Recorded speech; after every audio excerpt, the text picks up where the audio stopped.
In the quiet town of Maple Falls, Minnesota, everyone knew Mr. David Harlan. To parents, he was the patient, soft-spoken history teacher who always stayed late to help students with their essays. To students, he was the one who made learning fun, with stories of the past that seemed to come alive in his classroom. To his colleagues, he was dependable, polite, and perhaps a little too private. He lived alone in a small, neatly kept house on the edge of town. His front yard was always trimmed, his mail always collected on time. There were no loud parties, no late-night visitors, and no visible chaos. Just the steady, predictable life of a man dedicated to his students. Or so it seemed. David's classes were among the most popular at Maple Falls High.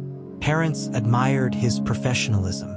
The principal praised his discipline. Students said he had a strange but fascinating intensity, the way he could lock eyes and make you feel like you were the only person in the room. He cared. One former student recalled years later, but sometimes it was almost too much. Behind that calm exterior, though, something darker was stirring. Late at night, neighbors sometimes noticed his car leaving the driveway well past midnight.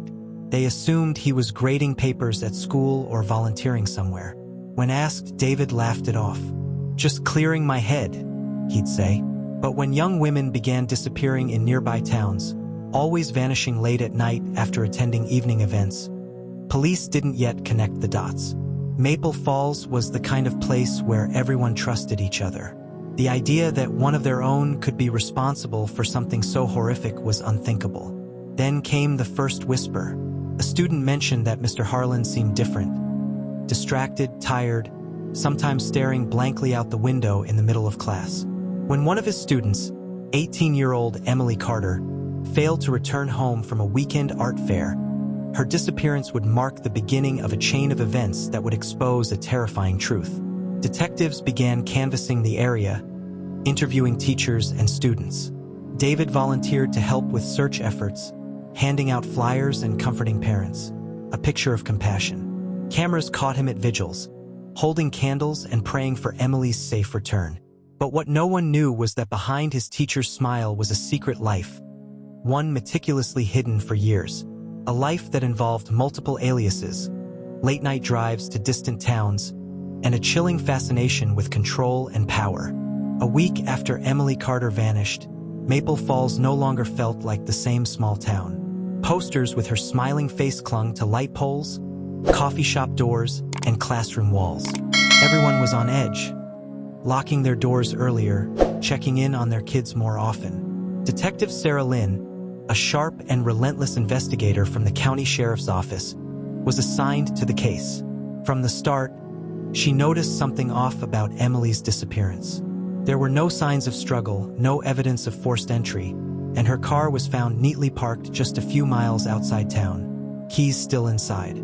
It didn't fit the profile of a runaway. The last confirmed sighting of Emily was at the Maple Falls Art Fair. She had been seen chatting with several people, including one of her teachers, Mr. Harlan. When detectives spoke to him, David was calm and cooperative. He told them he remembered Emily well, said she'd stopped to show him her sketchbook before heading home. He even volunteered to help search for her. "She's a sweet girl," he said softly. "I can't imagine anyone wanting to hurt her." Detective Lynn noted his composure, too calm, perhaps. "Most teachers I've spoken to are visibly shaken," she said later. He was almost rehearsed. Still, there wasn't enough to suspect him yet. Then came the first break. A volunteer found a torn piece of fabric near the old rail yard, several miles from where Emily's car was discovered. Forensics later confirmed it was from the same hoodie she'd been wearing that night. The area was remote, a place few locals visited.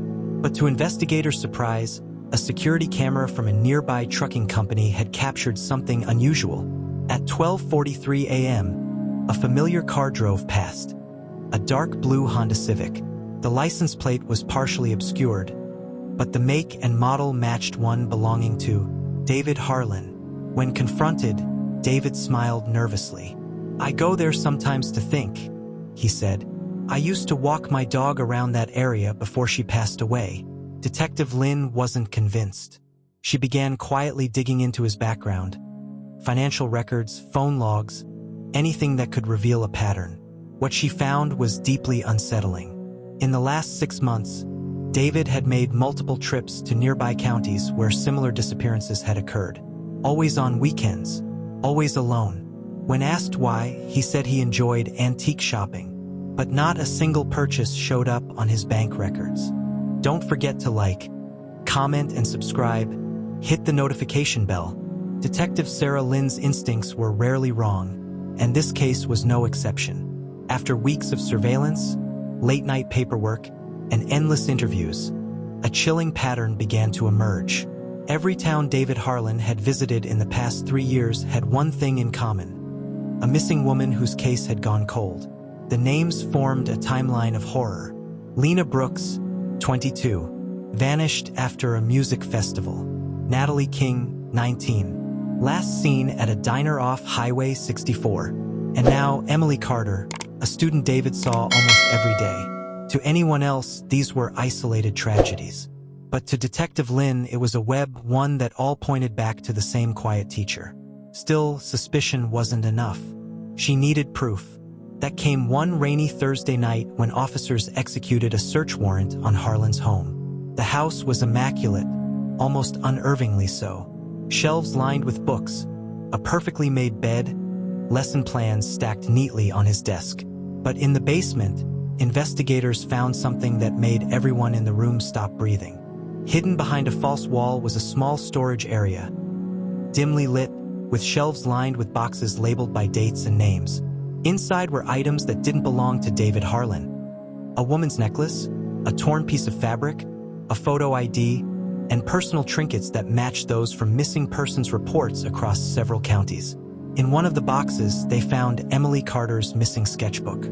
Her name was scrawled on the front, and inside one drawing stood out. It was of Mr. Harlan, smiling in front of the school. The discovery sent shockwaves through Maple Falls. Parents pulled their children from class. Reporters crowded the school parking lot. Everyone demanded answers. How could no one have seen this coming? When detectives questioned him again, Harlan maintained his composure. "Those items," he said softly, "I found them while helping with the searches. I kept them for safekeeping. But forensics would soon destroy that defense." DNA traces from 2 victims were found inside his car's trunk, hidden beneath the lining. Blood spatter analysis confirmed it wasn't an accident. Detective Lynn confronted him directly. "You've been hiding in plain sight for years, David. Teaching kids by day, hunting at night. Why?" For the first time, his mask slipped. He stared at her coldly and said, "You don't understand. They wanted to be remembered. I just gave them that." His words sent chills down her spine. It wasn't remorse. It was pride. The perfect teacher was now the prime suspect in a series of murders spanning multiple towns. When detectives began tracing David Harlan's past, the man once known for his calm demeanor suddenly became a puzzle of contradictions. On the surface, he'd lived an exemplary life. No criminal record, no history of violence, not even a speeding ticket. But the deeper they dug, the clearer it became. David's darkness had roots that stretched back decades. Born in rural Wisconsin, Harlan had a turbulent childhood. His father, a strict disciplinarian, was known for punishing his children in silence, isolating them for hours in a dark cellar whenever they misbehaved. His mother left when he was 10, reportedly after years of emotional abuse. To the outside world, David excelled in school. But inside, something was breaking. By the time he entered college, Harlan's obsession with control had already begun to surface. He studied psychology, fascinated not by how people heal, but by how they break. Former classmates later recalled that he wrote essays about manipulation, empathy, and dominance. He could analyze emotions like data, one said, but he never actually felt them. After graduation, David moved to Maple Falls and reinvented himself as the model educator. Teaching gave him a new kind of power, the ability to shape, influence, and be admired. In that role, he found validation he'd never had as a child. But admiration wasn't enough. He wanted absolute control over perception, over people, over life itself. It started small. following strangers, studying their routines, learning when they were alone. Then came the first attack, a spontaneous act that would spark years of carefully hidden violence. Each crime afterward became more meticulous, more ritualistic. He collected trophies, not out of sentiment, but to relive the control he'd felt in those moments. As Detective Sarah Lynn pieced it all together, the portrait of David Harlan became clear. A textbook sociopath who used charm as camouflage. He didn't just hide in plain sight, he thrived there.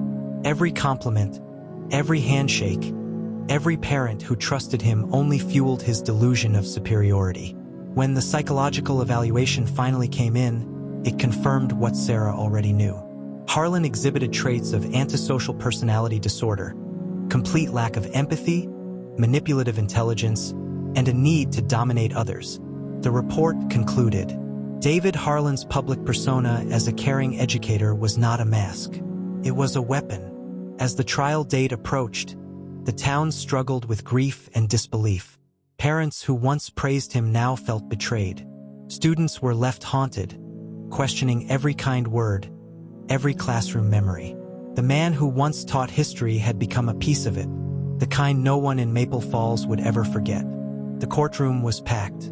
Parents, students, teachers, the entire town of Maple Falls sat in silent disbelief as David Harlan, the man they once trusted with their children, entered in handcuffs. He looked calm, too calm. The same unshakable composure that once made him seem professional now looked sinister. The prosecution had built a mountain of evidence, fingerprints, hidden trophies, and digital traces leading back to his carefully concealed crimes. But it was the discovery made just days before trial that changed everything. While cataloging Harlan's personal laptop, investigators found a series of encrypted files labeled projects. Inside were journals, hundreds of pages documenting every victim, every stalking, every murder. He wrote about them as if they were experiments. Each entry detailed how he chose, manipulated, and finally eliminated his victims, describing emotions not of guilt, but of pride. The files revealed a shocking truth. The murders went beyond Maple Falls. For nearly 15 years, David Harlan had been traveling to neighboring states during school breaks, blending into communities just like his own, and taking lives with surgical precision. He'd murdered at least 9 people across 4 states. Maple Falls was just where he lived, not where he started. When confronted with this evidence, Harlan didn't deny it. Instead, he smiled. "I wanted to see," he told investigators during his confession. "How long can a man live 2 lives before someone notices?" The jury took less than 2 hours to convict him on multiple counts of first-degree murder. The judge, visibly shaken, called him the most dangerous kind of killer, the kind who hides behind trust. David Harlan was sentenced to life in prison without the possibility of parole. But even behind bars, his presence haunted Maple Falls. Parents withdrew their kids from school. Teachers resigned. The once quiet town became synonymous with betrayal. The community's faith in goodness, in safety, in the people they thought they knew had been shattered. Detective Sarah Lynn, who had devoted years to unmasking him, later said in an interview, "He wasn't a monster hiding in the shadows. He was the neighbor waving good morning." Harlan showed no remorse. In his final statement to the court, he looked directly at the families of his victims and said, "You all created me. You wanted perfect. I just gave you what you expected." It was a chilling reminder that evil doesn't always look like evil. Sometimes it wears a smile, holds a lesson plan, and says, "See you tomorrow."